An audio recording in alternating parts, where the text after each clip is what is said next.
A new era is upon us. Tangent PropTech unites founders, real estate and VC investors, urban leaders, and passionate creators who are improving our communities and cities. Join venture capitalists Jeffrey Berman and Zach Aarons and PropTech entrepreneur Edward Cohen, that's me, to learn about housing innovation, the future of work, and climate tech.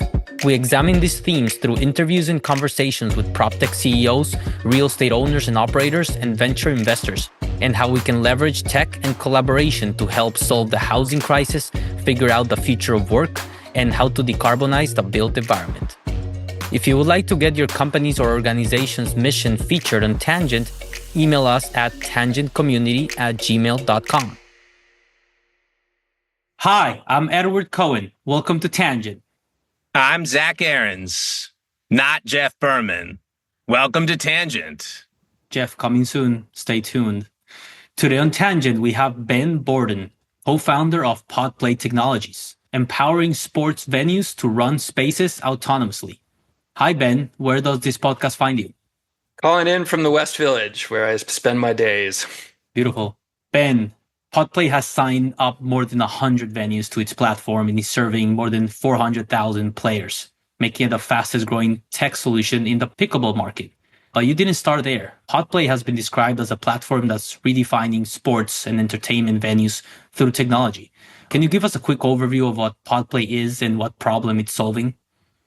Sure. So PodPlay is a vertical SaaS solution for modern sports venues. The problem that we're solving, and I think sort of the problem for modern sports venues is how to produce an experience that's kind of consistent with the expectations of modern consumers and do that in a profitable fashion. That's always hardest to do in kind of densely populated urban areas. But the expectations of modern consumers is that you're going to have a mobile first experience, that it's going to be tech enabled, that it's going to be frictionless.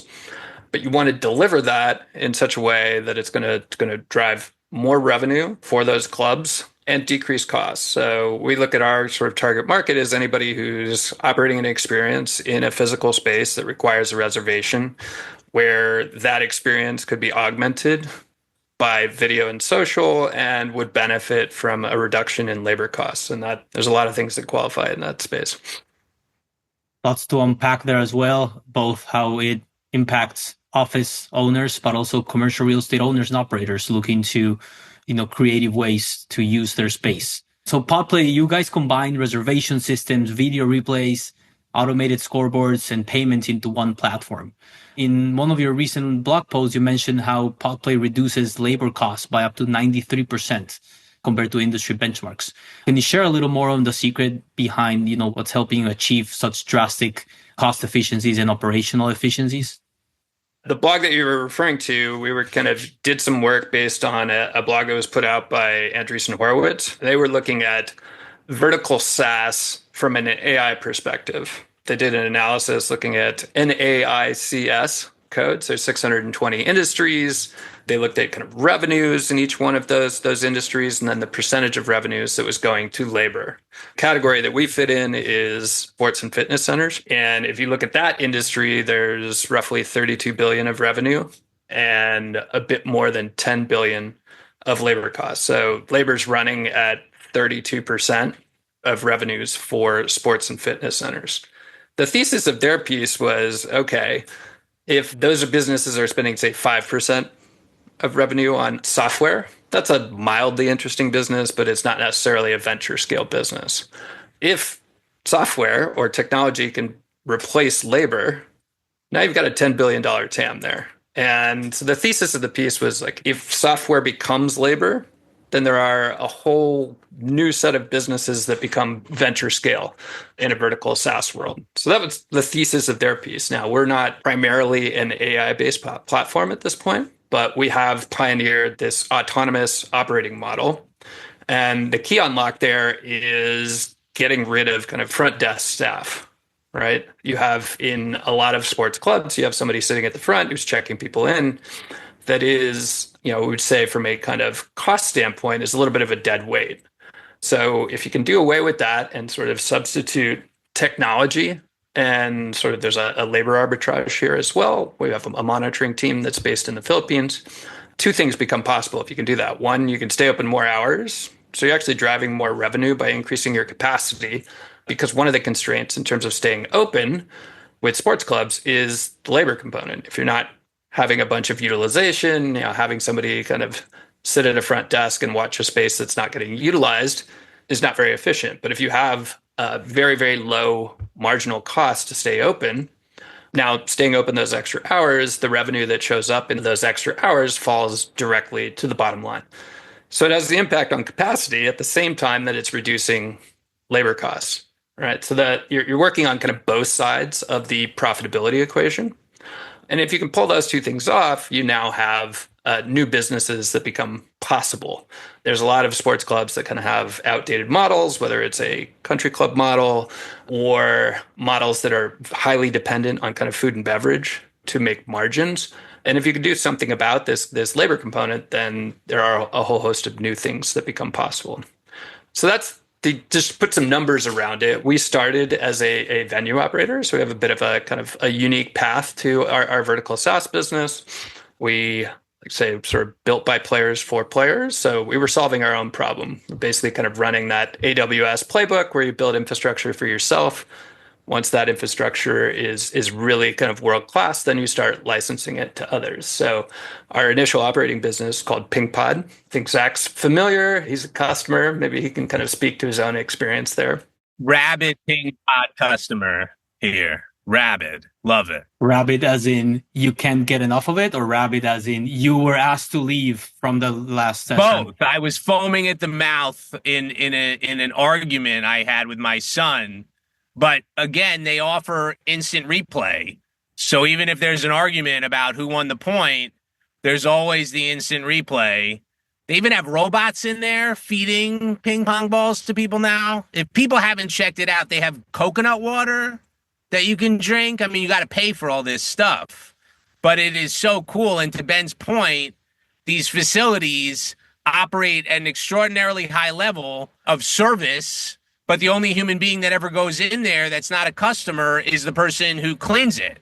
And so their margins are just much, much higher than in some platform like an Equinox, which requires dozens and dozens of people to keep it operating and deliver a similar level of joy to the customer. Sorry to interrupt you, Ben.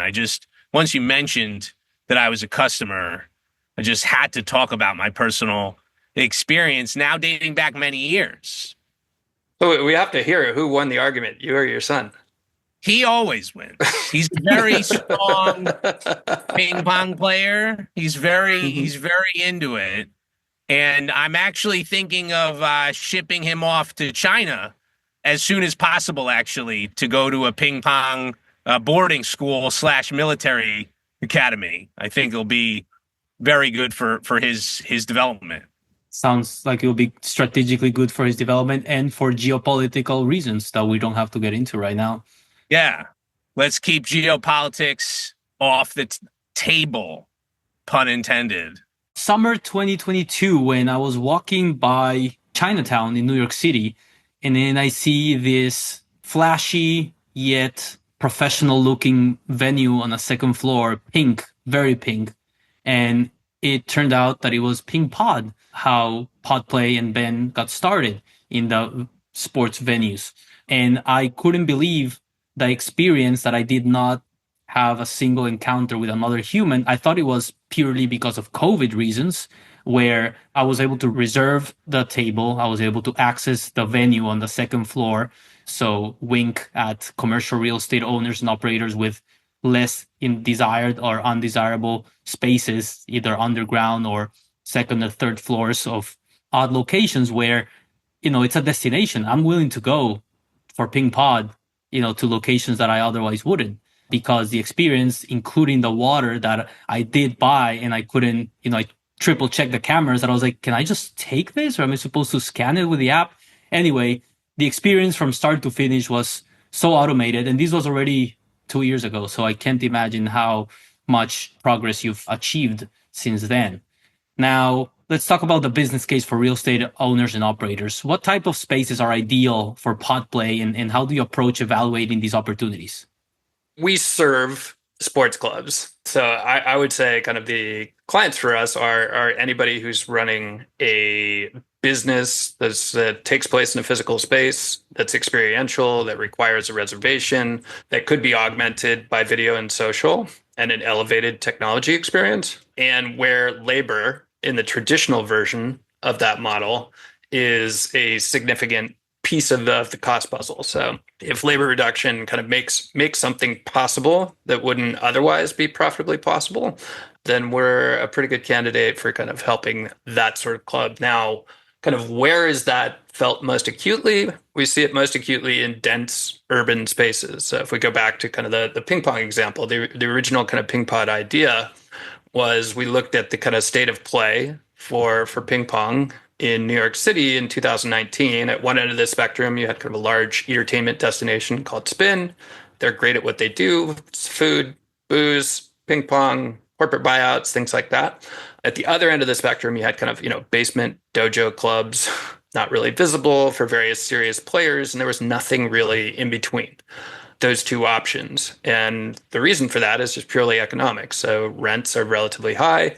In New York City, labor costs are relatively high. So trying to run a ping pong club without food and booze to drive the profitability was, a losing proposition prior to PingPod. So we looked at that cost stack and said, hey, if we could do something about that labor piece, if we could insert technology and kind of exercise a labor arbitrage on that, and take that piece down, then we could stay open 24 hours. B, we could kind of reduce the hurdle to achieving profitability. And if we could do those two things, then we could have smaller format clubs that were really just focused on the game itself and have a network of those that were spread out across the city. So the vision with PingPod was, lots of people grew up playing ping pong. You move to New York City, nobody can afford to have a ping pong table in their apartment, but wouldn't it be great if it was across the street and it was available on demand? And there was some cool technology in there, and we built some community around that. And wherever you are in New York City, you're never too far away from a PingPod. So that was the idea. The problem with the idea was, the technology didn't exist to do that off the shelf. So we had to go build it ourselves. Fascinating. So your ideal customer, you'd say, is existing clubs that are looking to not only automate their operations, but also enhance the experience while also improving profitability. It's not necessarily existing. I mean, we love greenfield opportunities. Some portion of our business is migrating existing clubs to our system from kind of a legacy system, but migrations are always, they're not simple. We've gotten quite good at it as we've done, more than a dozen of these things. But greenfield opportunities are pretty amazing. And if you think about it in the kind of real estate context, when you talk about these smaller format places, I mean, you kind of hit on, they can fit in nooks and crannies. And we do think there is an interesting model if you're somebody who kind of owns a piece of commercial real estate or somebody who owns a luxury apartment building. If you have a space that's 2,500 square feet, 3,000 square feet, 3,500 square feet that's underutilized, that maybe is a cost center, and that could potentially be turned into A, something that generates revenue, and B, something that's seen as an amenity for the tenants of the building. That's a pretty powerful model. And we've seen this with a number of kind of clients that we're talking to who, let's say they run a larger kind of a sports club and then they've got some dead space where they're talking to us about, could we fill that with something smaller, whether that's ping pong, whether that's pool, whether it's golf simulators. These are all things that can kind of fit in the cracks. We serve, a lot of pickleball clubs. Pickleball is probably a little big for those cases. So I don't know that we'll see kind of like, pickleball kind of filling in the gaps. But some of those other use cases, if you can do it without labor, it can fill in gaps. It can be seen as an amenity. It's a pretty interesting model for folks in the real estate space. Support for this episode comes from Pacaso. Pacaso is transforming the $1.3 trillion vacation home market. Their innovative marketplace makes buying, co-owning, and even reselling luxury homes seamless. Here's the reality. 75% of Americans dream of owning a vacation home, and 40% want one within the next year. Pacaso is redefining luxury vacation home ownership and capturing this huge demand by making it easier than ever before. And now, for the first time, They're opening the door to a unique investment opportunity for accredited and non-accredited investors who can purchase stock in Pacaso through their latest growth round. That means you can join their cap table alongside top-tier investors like SoftBank, Mavron, Greycroft, and Fifth Wall. With over $100 million in gross profits and more than 1,500 happy homeowners, Pacaso has already established itself as the market leader. Now you have the chance to own a piece of this high-growth company built on a strong foundation of a vibrant community of co-owners and housing industry leaders. If you want to be part of reshaping the vacation home market alongside top-tier investors and the former CEO, co-founder, and executives of Zillow, visit pacaso.com/invest. That's pacaso.com/invest. Pacaso, making luxury vacation home ownership accessible for everyone. Disclaimer.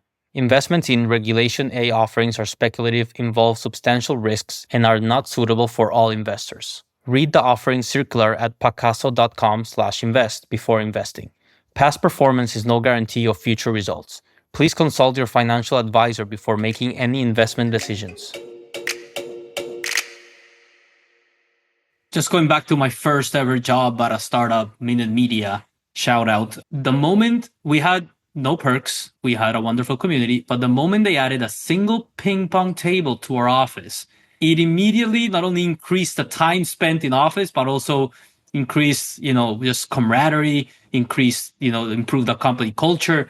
And I always go back to that single ping pong table and how much time we spent there. Now, if you can now white label this to a big tech company in their office, or if you can take this concept and not necessarily offer it as a loss leader, like you can still generate revenue, but there's always discussions, especially in multifamily, like what amenities or what in-unit benefits you can offer that will translate to rent. At least in cities like New York, it's super hard to play paddle or pickleball. And if you can include that in a multifamily building, I think that will, not only make you the most popular person in your friends group, but also probably motivate you to want to pay more for rent just to access these type of venues.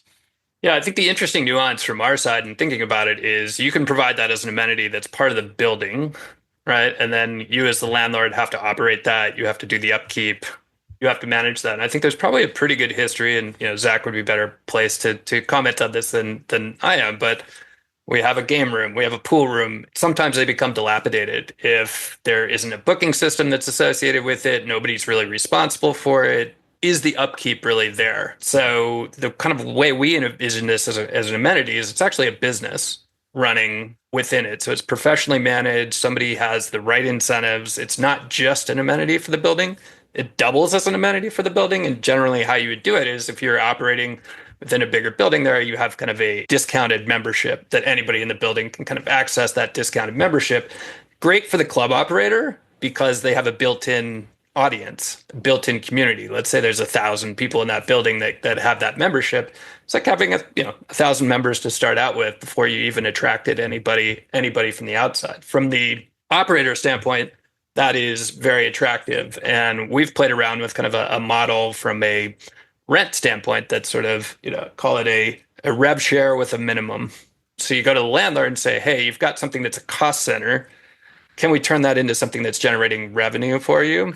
You'll have kind of a minimum guaranteed rent that's below market for you as an operator, but you're aligned on the upside because they're going to have a share of that revenue. Now your landlord is incentivized to help build that community. And so you're on the same page and everybody is kind of getting something. And if you're the landlord, hey, great, if that's generating revenue. What's even better is if it allows me to kind of charge more rent for everything that's upstairs, right? All the tenants upstairs are going to pay a little bit more because the building just became more attractive because you have this fun, active social thing that makes it a better destination to go to. So that's how we kind of envision doing this in a very aligned fashion. And I think if you combine that with the ability to sort of fill spaces that aren't necessarily easy to fill, otherwise, that's a really powerful sort of win-win situation. Such a unique revenue sharing model with landlords. Thank you for sharing that. I want to touch on a few similar or concepts that are in the same world that people are familiar with, such as Topgolf, who got acquired by Callaway for $2.6 billion just a few years ago, and now they're in talks for a potential spin-off. How are you different than Topgolf, which requires large spaces and heavy investments to begin with? How does PodPlay's, smaller, more autonomous model fit better than like Topgolf? Yeah, I mean, we think of Topgolf as sort of, it's sort of like the mother of all entertainment concepts. If you talk to people in Zach's seat or kind of in the VC seat, particularly people who are operating in the sports space, they get pitched Topgolf for X all the time, right? That is just, we're going to be the next Topgolf. We're going to be the next Topgolf. The one thing that's similar about Topgolf to kind of what we do is Topgolf took an activity, golf, which requires a lot of space. So to play traditional golf, you need a massive piece of land. It's very expensive. It's also extraordinarily time intensive for people to play golf. If you live in New York City, you're talking about an 8-hour commitment to play golf. Talking about golf and Jeffrey Berman shows up. Wow. That's exactly what I look. I'm just fresh off the golf course.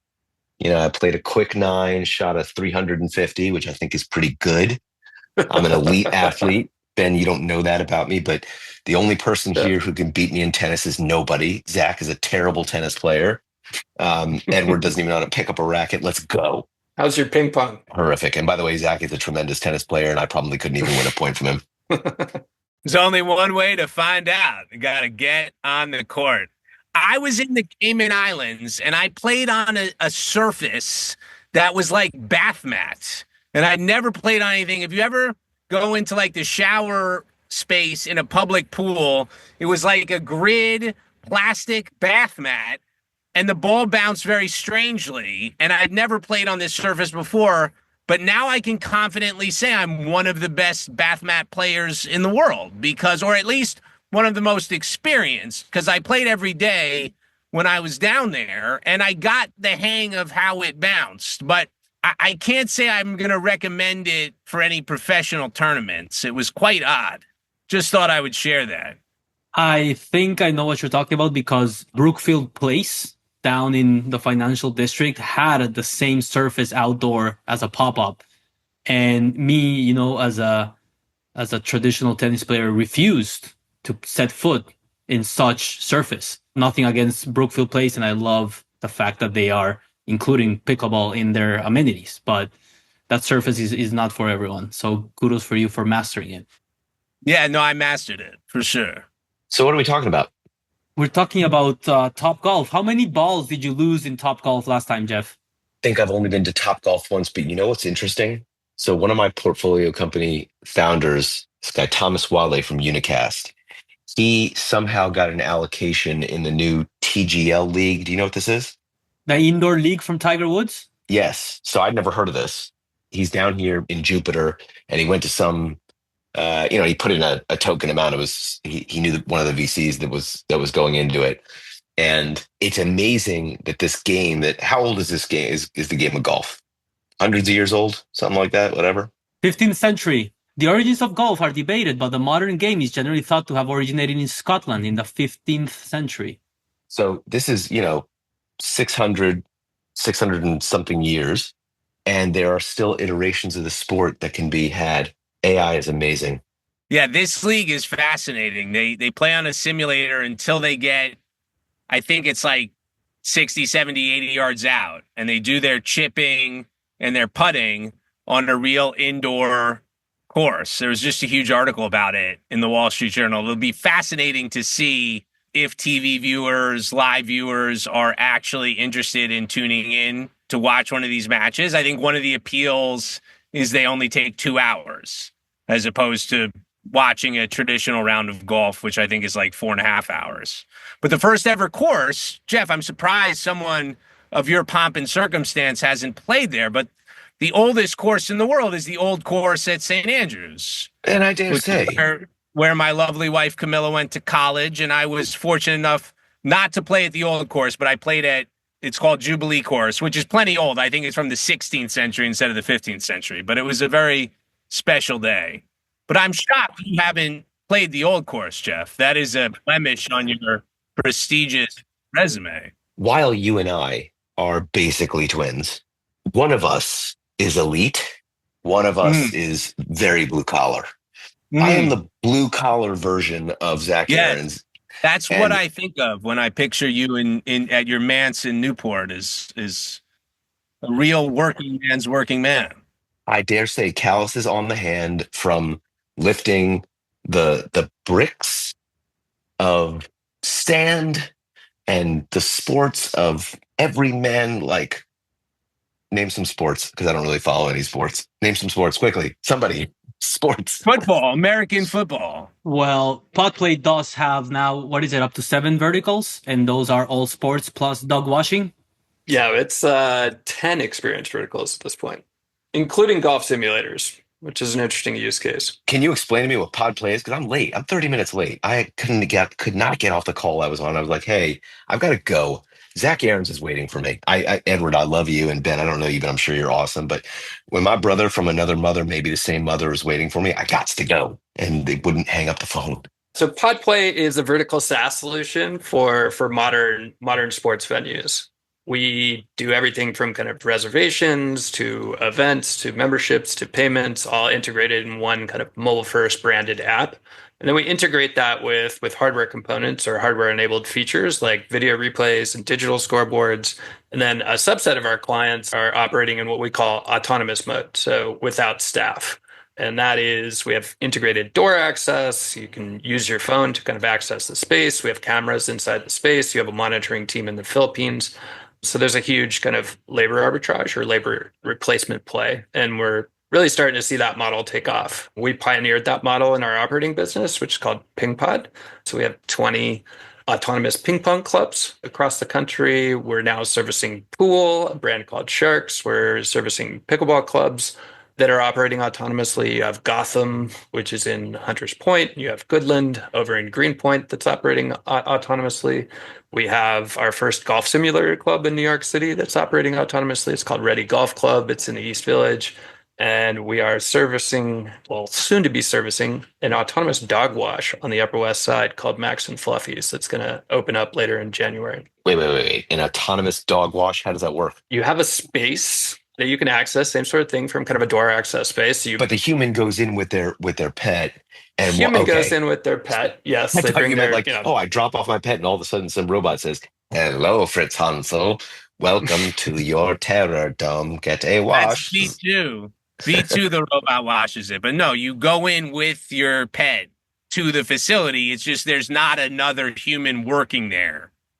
You enter yourself, you book yourself, you wash your pet yourself, you leave yourself, and the margins are tremendous because they don't need somebody on site to greet you, wash your dog for you, etc. Can't imagine what the liability insurance for that place is, though. Woof. Want to check the rations of soap before Jeff goes, because he might take that 2+1 and have a shower himself too, as well. You can also book a groomer, which is an interesting case. So they have a grooming station there, which is the equivalent in the sort of, ping pong context. You can book coaches, same thing in pickleball. In a dog washing context, you sort of insert the groomer there. So you can make a reservation, say, hey, I want my dog to be washed. I want my dog to get a haircut. And the groomer will show up, and we manage that all through the app. How do you think this fits into the entire movement towards third places, and how, up until a few years ago, the only third places we had were either private country clubs or bars, if you will. Now with the rise of, not only new type of Soho House clubs, but also, and it would be a sin of mine if I didn't give a shout out to Joust and by former Metaprop Safi Aziz, who are hosting upscale game nights for fun-loving people. So how does PodPlay come into play with the movement to discover, establish new third spaces for humans, not only to connect, but also build relationships and, fight loneliness? Yeah, I mean, we think there's a number of trends that kind of intersect with this concept of a third place. I mean, the first is this is sort of people spending more and more time in digital worlds. So social media in particular, you can, there's a fair amount of studies about the sort of damaging impacts of people spending their entire life in kind of this digital world. So what is the right reaction to that? You can, do a social media fast, you can throw your phone in the East River, or our strategy is like, can we turn that phone into a tool to get you into a physical space to do something that's active, that's healthy, that's social. We have a phrase internally that we like, say, use your phone to put down your phone, right? It becomes kind of the key that gets you into a space to do something active and social and healthy. The second big trend is you think about e-commerce, right? The rise of e-commerce. If you can get it on Amazon at this point, you probably will. A lot of those things used to live in retail spaces where you'd go out to the store and you'd pick up kind of a good. Today, it's showing up at your house, right? So whatever those spaces were housing before, they need to house something else. We need to kind of repurpose those spaces to reflect the current state of the world and the current state of technology. What are you never going to be able to get on Amazon? You're never going to be able to get a game of ping pong or a game of pickleball or a game of pool, right? So experiences. And I think if you combine that with there's pretty good evidence that the kind of newer generations value experiences more than they do goods. It seems like the highest and best use of a lot of those spaces will become experiential. And I think that the other big trend that kind of plays into this is, what did COVID do in terms of people working from home and hybrid work models? I think we've seen a certain amount of people come back to the office, but, are we ever totally going back? Probably not. And the advent of kind of hybrid work and remote work means people have weird schedules. People keep weird schedules. And we think that is reflected in kind of like when they want to do experiences. So take PingPod, for example, it's open 24 hours a day. And you could say, okay, how many people play at 5 a.m. versus 5 p.m.? More people play at 5 p.m. than 5 a.m., but it's not nobody who plays at 5 a.m. There are people who kind of have these weird schedules and they have these weird work schedules and people like that flexibility. So you put all those things together, we think there's a number of trends that kind of point in the same direction. So big in Japan, I'm up all night on calls over there. Curious to hear, how does just PodPlay help landlords future-proof their assets? And you hinted at this before, but in terms of, let's say I have a dead space in my building, I can lease it, at least for the rate that I want.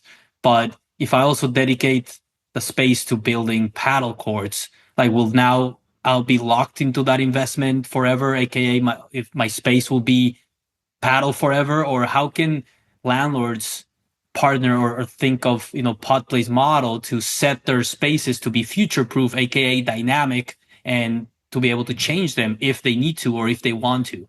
That's a tough question. I mean, in general, I think the landlords are going to be interested in, they're generally going to be less interested in kind of short-term leases. So they want to kind of like lock in something longer from kind of an amenity standpoint. It's non-trivial to kind of like switch a space out, but our technology can be repurposed to new experiences. It's not without cost. This isn't a pop-up concept that you're just going to switch it out for kind of a new experience every 3 months or something like that.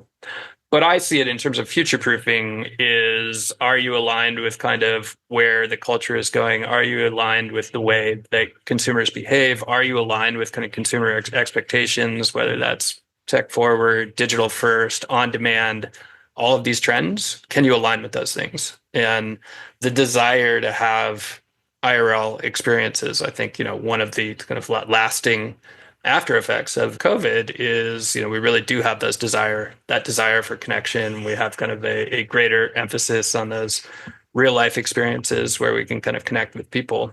And I think, it's interesting. We serve the pickleball market. Pickleball has been growing like crazy. It's a wildly popular sport, but one of the reasons why it's wildly popular is it's so social. I think sounds like we have some tennis players on the call. I think tennis is sort of a single sport first. Whereas one of the really brilliant things that pickleball did, it's very much a double sport first, which makes it an inherently social sort of activity. And then you have this kind of cultural aspect within the pickleball space of what's called open play, which is a bunch of people playing sort of, round robin, switching partners. There's a very social aspect to that. And I do think one of the drivers of kind of the growth of pickleball is coming out of COVID, just people longing for connection. And you have this very low barrier to entry. You don't need to have kind of a extraordinarily high level of physical skill to kind of play the game. And then you have built-in community and this kind of social aspect to it. This episode is brought to you in collaboration with Blueprint, the future of real estate. A few weeks ago, in September, Jeff and I participated in the largest, most global gathering of industry leaders and innovators leading the charge in changing the built environment, from construction to transaction, for 3 days of networking, learning, and ecosystem advancement in Las Vegas. With trillions of dollars of assets and the best global innovators under one roof, the future of the built world happens at Blueprint. Blueprint 2025 will take place at the Venetian Las Vegas from September 16th to 18th. Learn more and join the interest list at blueprintvegas.com. That's blueprintvegas.com. See y'all there. Zach, curious to hear from your investor seat and also from your real estate connoisseur seat with, not only office vacancy not yet reaching back pre-COVID levels in most cities. And do you see how this can be valuable not only for the real estate owners themselves, but also to attract and retain existing tenants in these buildings? Absolutely. We've seen retail definitely rebound in terms of leasing and absorption activity, although there's still enough vacant retail to scale these types of operations on the ground floor in urban centers. Strip center real estate, less clear because it has filled back up quite substantially over the past year or two. I think with respect to office buildings, you hit on it earlier, even if we see an uptick in occupancy and absorption, there are still going to be these second and third floor spaces that most office tenants deem undesirable.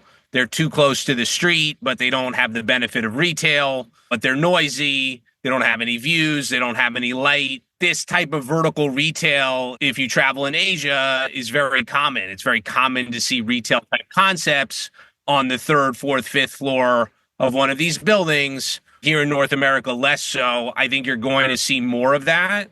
And I think these types of facilities, whether it's dog grooming or a ping pod or pickleball, are going to become more attractive to these landlords. That's in terms of just signing a lease with an operator looking to open one of these clubs. And Ben's point earlier, it makes opening one of these clubs easier because the margins are expanded and labor demand is still challenging to find people to do these jobs. So if you tell somebody who wants to operate one of these clubs that, one, they don't have to search around for a bunch of employees who are probably going to leave after 2 months, and two, you're guaranteed to operate it smoothly and seamlessly with a higher margin, you're going to see more people opening these types of facilities, which is going to be a benefit for society because it makes everybody healthier, makes everybody happier because they're playing games and having more fun and moving their bodies. The other expansion opportunity exists within the office building in more of a management agreement context or within a multifamily asset where you're taking space that is inside the building, but in this particular case, it's not a lease from an outside operator. It's basically the landlord saying, we're going to offer this up as an amenity to either office tenants to get tenants back to the office. The Empire State Building, for example, just, launched a huge pickleball program there. I was talking to my friend who works at 520 Madison today, who said they just put a paddle tennis court in there. We're seeing more and more of these racket sports as amenities popping up. And we're seeing it also in a multifamily context. A lot of these new multifamily developments are fighting with each other over which one has the best amenities, which one can push prices on rents and occupancy and attract tenants. So I think there's opportunities for growth from both sides there. There are slightly different channels, but sort of the same result for the end customer. Jeffrey, curious to hear, in conversation with your LPs, is there, a search or a desire to not only diversify how they use their spaces and, look for creative ways to build community and also new revenue streams through sport venues, including in their assets? Yeah, that's a huge general question. I would say that the answer can be, first of all, segmented by the asset type. So whether you're talking office or multifamily, I would also, or retail, I would also say the class of the asset, meaning a Class A office building by definition is probably going to have or be more richly amenitized than a Class C office building.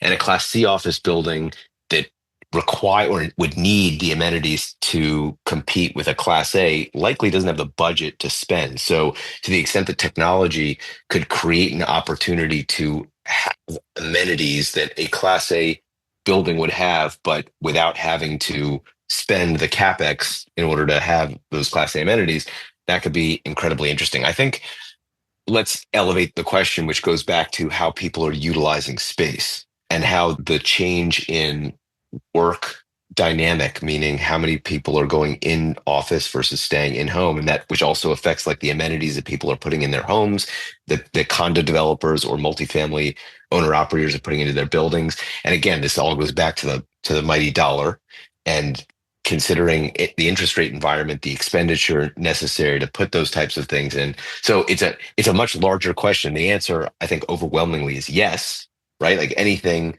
that can enhance a resident or tenant's experience is going to, I think the owner operators are going to want to embrace. It's just a function of the dollars available to do so.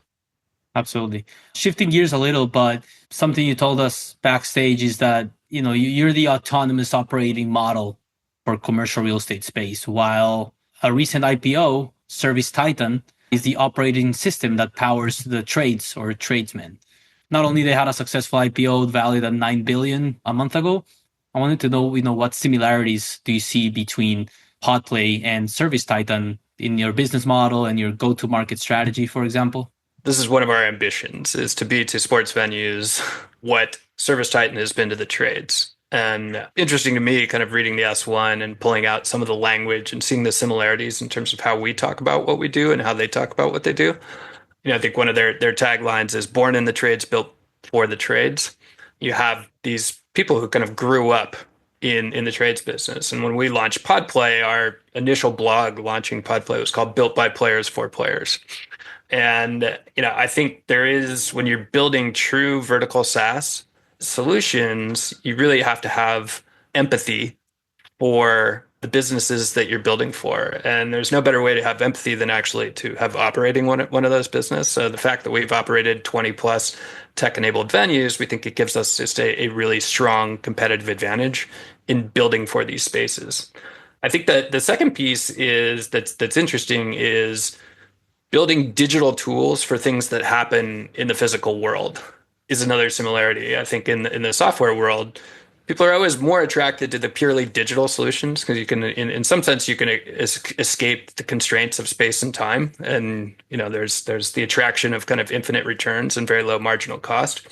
Physical space doesn't scale in the same way software does, right? And it's subject to different sorts of constraints. And if you're dealing with businesses where people have to be in places at times and goods have to deliver in particular spaces, on the one hand, it's a more difficult problem to solve. And it's attractive because if you can solve it, you can become very, very sticky and very, very integral to the operations of these businesses. So those are some of the kind of initial similarities that I saw in terms of kind of ambitions that we have and strategies that ServiceTitan has deployed that we look up to. They started with a single vertical. I think it was plumbing.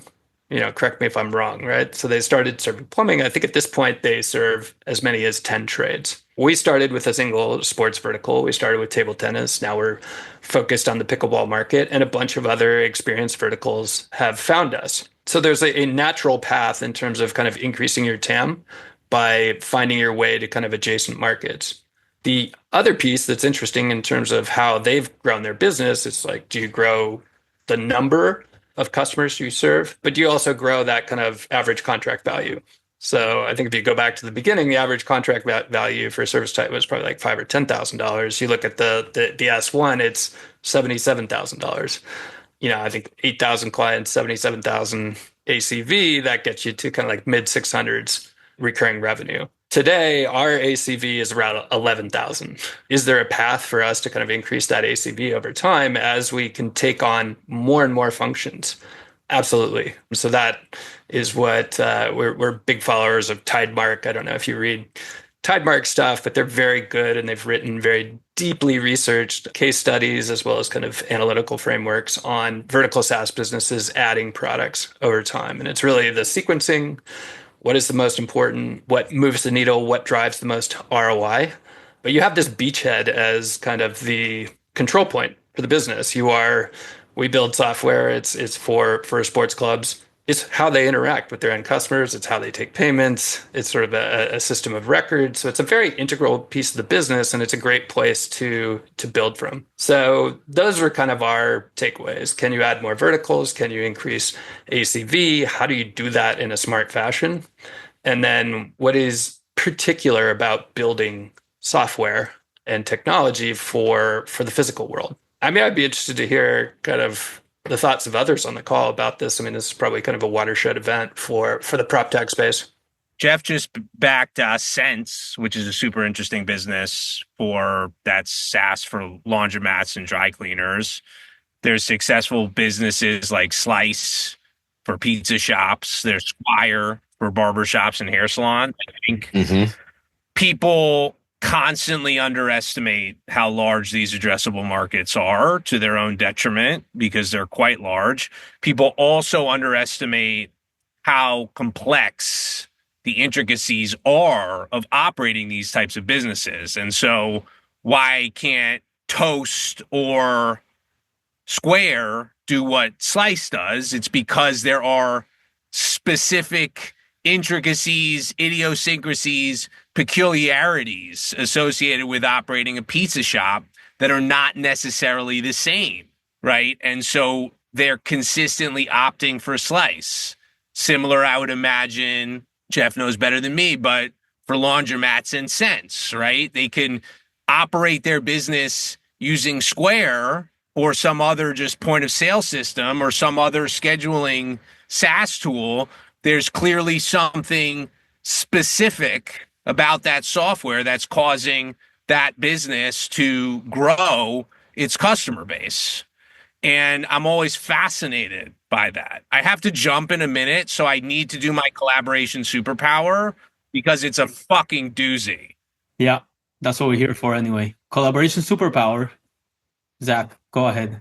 In 1890, a man named David Foster patented, it was called Foster's Parlor Table Games, and he invented table versions of tennis, cricket, and soccer. Now, I don't think his invention of table cricket has persisted over the centuries, but his wacky version, which was played with a stringed racket. It was very different than what we now consider table tennis to be, but that is the first origin of table tennis.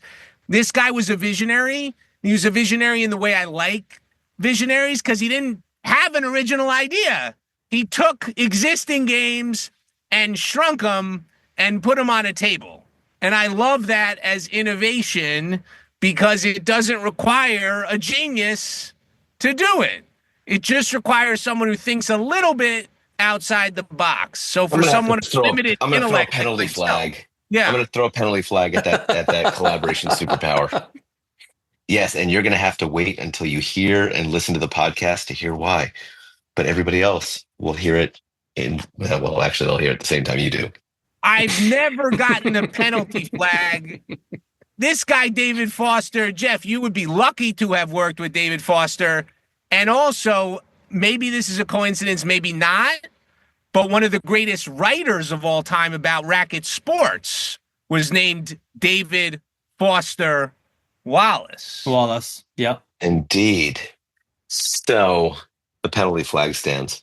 I'm excited to hear what it is. Is it a holding? Is it a false start? Is it an encroachment? Is it roughing the passer? I'll give you a hint. Why is it that you would want to collaborate with him versus just telling us a cool story? I mentioned it because he's a genius, but an approachable genius. He was like, let me take a great game and shrink it. And I like that type of thinking. I need more of that clever thinking. I don't need Practical. full-blown geniuses like you do. I just need Okay, I retract my penalty flag. It is off the field, everybody. This referee oh, has been bless you. It's is back. Hawkeye, mistaken. we need PodPlay to review the highlights Yeah, run the replay. on the replay. I love it. PodPlay. Great one, Zach. Thank you for participating. Ben, collaboration superpower. If you could choose one person, historic or living, to do a partnership with, who would it be? Yeah, so my two great passions are literature and building businesses. I come from a very literary household. My wife just published her first novel Tuesday of this week, so I'm a distant second, but I'm a Congrats. very prolific blogger. And so I would look for somebody who kind of marries those two things. And so the greatest version of that in history that I think would do very well in the modern world is Charles Dickens. So he was, an amazing writer, as we all know, but he was also an amazing businessman. And he kind of melded his business skill with kind of the changing nature of technology. So, he came to prominence at a time when railways were starting. And what railways meant is you could have a newspaper or a periodical that wasn't just local, right? It could be delivered at much greater scale because of transportation. So Dickens' kind of first really amazing innovation was writing a novel in a serial fashion, right? So he would write a chapter in each one of these things, and it was a subscription-based model. So he was basically running the Substack playbook in the 1800s, right? He had subscription-based revenue, he had a SaaS model, he was writing into this. He's probably the world's first blogger in one sense. The second thing that he did, like when first he's kind of making subscription revenue on those serialized novels. When it was finished, he would package it up and sell it again, right? Same content. We're going to put it into kind of a single book. People want the whole thing in one package. So you get paid twice on the same content. Great job. Fantastic thing. And then the third aspect, which is kind of relevant to what you guys are doing here, he did a lot of public speaking, which kind of the equivalent of being a podcaster back then. If Charles Dickens was here today, he would definitely be doing a podcast. He would be very good at social media content. And so I would love to collaborate with him. Our go-to-market strategy, which we haven't really talked about, is 100% content-based. So we have no outbound sales team. I'm very proud of the fact that we grew the business from a contracted ARR standpoint close to 200% last year with no sales team. And that's all because we have a really good product that helps, but we also do really good content. And the two things that scale in the world today are software and content. So if you have really great content, it just drives people kind of into the business. So it's 100% inbound. We're at a point where we're getting, 2 to 4 demo requests a day. And a lot of that is driven by kind of the both long form content that we put out and then short form content that just like falls out of the system. We talked a little bit about sort of, replay technology and things like that. So, one of the natural languages of social media is short form video. And we have a product that spits out this year, it'll be hundreds of thousands of kind of pieces of short form video. And next year, it'll be kind of millions of replays that we do. So a combination of those two things really is driving our business and is allowing us to kind of reinvest in product and R&D rather than kind of building out a traditional sales team. So I think if I could have Charles Dickens on my team, we would do even better. That's my collaboration superpower. That's amazing. Not only original, but also relevant to you personally, to the business, and as well as promoting your wonderful growth through alternative channels or channels that wouldn't be obvious for other operators in the space. Well, to me, it's pretty evident how creating videos around sports is a great way to reach or punch above your weight at this stage. So kudos to you. Ben, where can real estate and sports venue owners and operators that are listening learn more about PodPlay and connect with you? So you can go to podplay.app. Particularly check out our blog. We have a lot of content that's out there. You can check out PodPlay Official on Instagram or follow me on LinkedIn. I am very active on LinkedIn. We post a lot of content there. I engage with a lot of people in the community. So, reach out to me and happy to interact. We're looking to kind of spread the word and kind of would love to have more interaction with people in the real estate world who kind of hear things in this podcast that are attractive to them. And if we can find those win-win situations, we're always looking to kind of build those relationships. Ben Borton, co-founder of PodPlay Technologies. Thank you so much for coming to Tangent today and sharing your inspiring company, vision, and wisdom with everyone. Thanks for having me.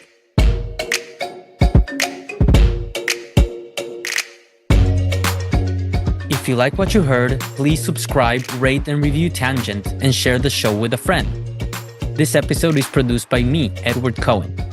Thanks for listening to Tangent PropTech, and remember, collaboration is our superpower, so stay curious and always be learning.